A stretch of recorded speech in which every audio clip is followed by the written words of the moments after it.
आपकी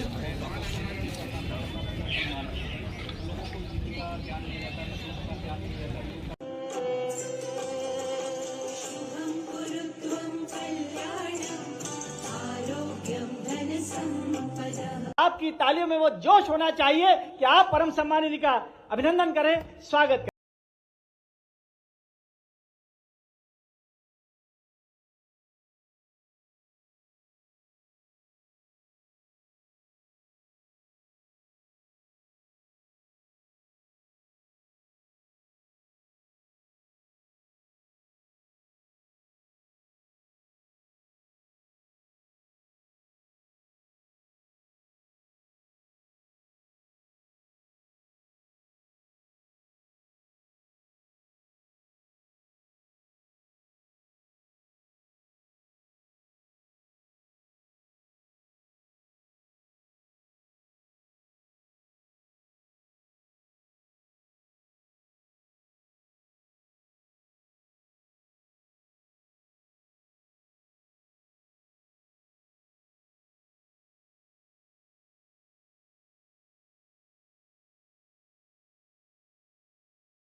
सूर्योदय से सूर्योदय तक गणना होना चाहिए।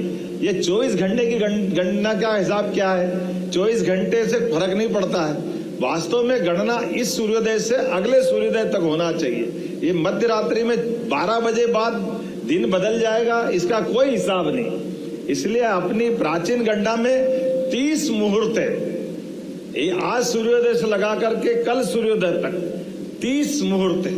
और 30 मुहूर्त के लिए भी अब ये 24 तो घंटे हैं, लेकिन 60 सेकंड है।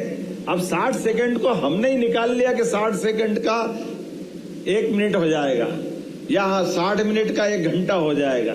असली में ये हमारी प्राचीन गणना के हिसाब से एक काष्ठा, अर्थात हमारे पास 30-30 का आंकड़ा है। हमारे पास 30 मुहूर्त है ये अपने 30 घंटे में। और इसीलिए ये जो 24 घंटे की गणना भी है। अब ये अलग बात है कि हमारे यहाँ अपने धर्म में भी, सनातन संस्कृति में भी और हमारे देश में भी अपने अपने ढंग से विषय के सामने ला करके विचार के लिए सबको देना और दे करके उस पर विचार विमर्श करना। कोई बंधन नहीं है कि आप इस पे अगर ये बोलोगे तो आपको सजा हो जाएगी, आपको फांसी हो जाएगी, आपको मृत्युदंड मिल जाएगा। लेकिन इसी काल गणना के आधार पर इतिहास गवाह है। किसी वैज्ञानिक ने कहा कि ये पृथ्वी की परिक्रमा सूर्य करता, किसी ने लिख दिया और उसने कहा नहीं आप गलत कह रहे हो, सूर्य की परिक्रमा पृथ्वी कर रही तो बेचारे को मृत्युदंड उससे भुगतना पड़ा था। ये हमारी गणना का, हमारे द्वारा विचार व्यक्त का तरीका नहीं, लेकिन अतीत का इतिहास है।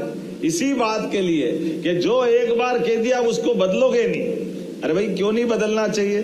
काल के साथ कई सारी चीजें सही रूप में सामने आती है तो आना भी चाहिए। लेकिन आज उन सारी बातों को करने के लिए जब हमने अपने काल गणना के आधार पर, और कितनी वैज्ञानिक तरीके से बात निकाली जाती है, खगोल की जानकारी के लिए अगर सूर्य की गति देखना है तो सूर्य की तरफ आंख उठा के तो नहीं देख सकते थे। तो सूर्य की गति को सूर्य के आधार पर बनने वाली छाया से देखा जा सकता है। तो छाया के आधार पर सूर्य की गति अपने आप पकड़ में आ जाती।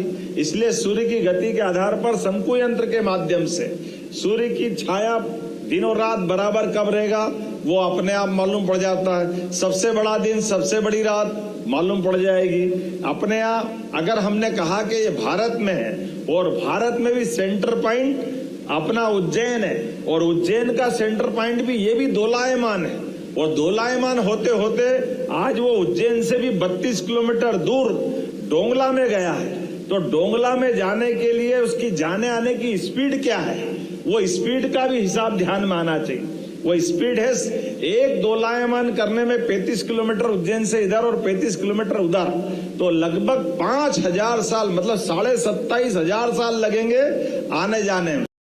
काल गणना की दृष्टि से लेकर के हमारे लिए आज के समय में जब हम बात कर रहे हैं तो ये काल गणना 300 साल पहले तक हमारे देश से दुनिया में जाती थी और देश से दुनिया में जाने का तरीका भी हम सबको दोहराने की जरूरत नहीं है।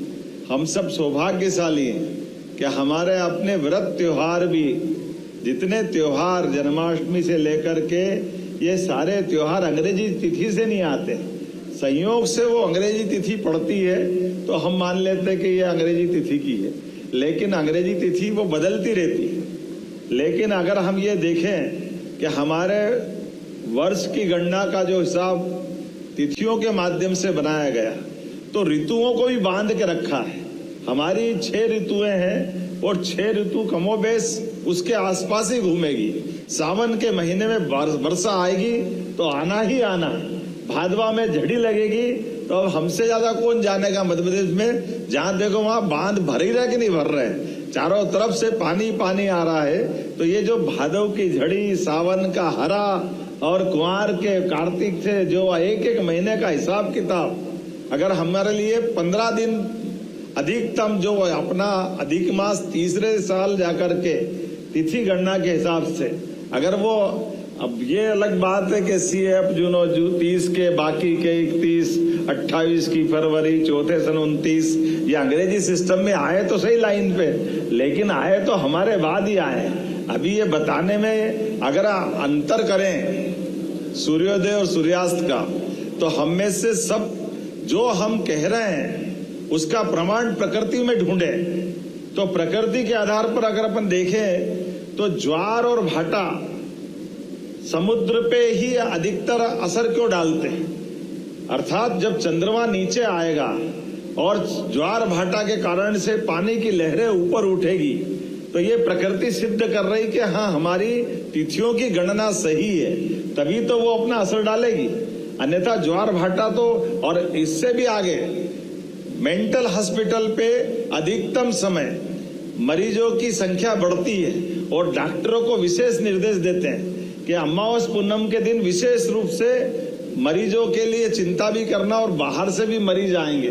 तो मानसिक रोगी जो हम, जिनको कई बार अपन अपने हिसाब से उनको जो भी शब्द देते हैं, लेकिन उनके अंदर क्योंकि 70% जल हमारे बॉडी में है, और ऐसे में बॉडी के अंदर, शरीर के अंदर जल का दबाव मस्तिष्क पे पड़ेगा, क्योंकि जब समुद्र के जल पे पड़ रहा है तो शरीर पे क्यों नहीं पड़ेगा, शरीर भी तो उससे ही बना हुआ है। तो मानसिक रूप से रोगी लोगों के लिए भी अमावस पूनम पे ज्यादा झटके आते हैं, और ये हम नहीं कह रहे, तो डॉक्टर के रिकॉर्ड बताते हैं। हमारे लिए सौभाग्य की बात है, अतीत के काल से खगोल गणना की दृष्टि से भारतीय काल गणना सदैव दुनिया को आकर्षित करती रही है। ऐसे समय में वैदिक काल गणना की दृष्टि से वैदिक घड़ी का आज यहाँ ऐप का और वैदिक घड़ी का लोकार्पण सीएम हाउस में हुआ है। ये वर्तमान के ग्रीनविच के समय को भी बताएगी, हमारे आज के काल को भी बताएगी और प्राचीन काल को भी बताएगी। हमारे सारे मुहूर्त, नक्षत्र, तिथियां उसको भी बताएगी। मैं उम्मीद करता हूं कि समय गणना का ये प्रकार जो आधुनिक ज्ञान का और प्राचीन विज्ञान का दोनों का समुचित एक अच्छा प्रयोग है। मेरी अपनी ओर से आज के इस अवसर पर सबको बधाई।